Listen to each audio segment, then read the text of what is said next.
Alright, I just backed up and I just came upon the fire hydrant. I want to point out a few things about the fire hydrants here. Alright, now do you see that round thing right before the ports? The ports are like on where the water hoses hook up to. Now if you can see that, there's this, what we call is a spool. The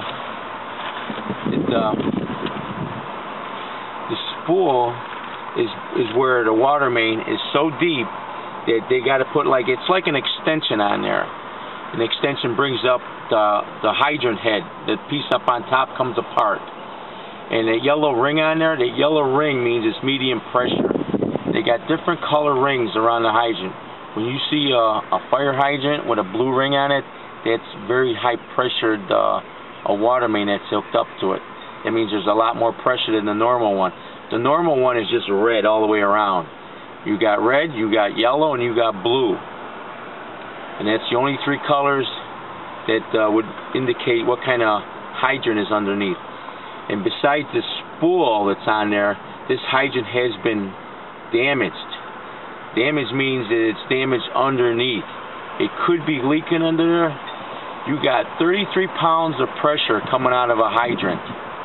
That's 33 pounds of pressure. That's a lot of force that's coming out. That hydrant could be leaking underneath, and it could be finding its way to the main sewers, and nobody would know about. Another thing I want to point out is that's like a block to 2 blocks away from the alderman's office on Belmont. I am on Newland and Belmont going northbound, and that hydrant is right at the corner.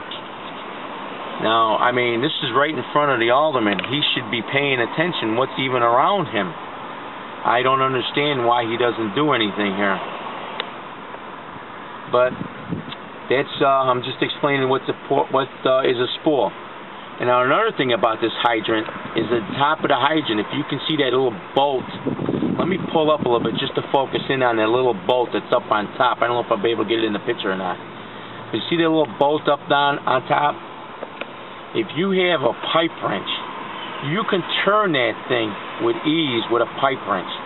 They should put on there what they call as a custodian top. That means there's a magnet on top of the hydrant that nobody can turn it without a special tool. And it's not very easy to get this kind of tool. They only issue it to the municipalities and the fire department, because the fire department needs to turn that hydrant on in case they need to. The police department doesn't have a custodian key, they call it. And that's what needs to be installed on these. They're very easy to install. You take that top, it comes off, there's a bolt that holds it on there with a cover that covers the bolt. You take that bolt off and you slap this custodian on it. And that's what needs to be done, so you don't have no illegal use. You know, when the kids turn on the fire hydrant, that's what they turn on with a pipe wrench. And a lot of these kids are smart, they know how to turn it on. Alright, I'll get back to you in a minute.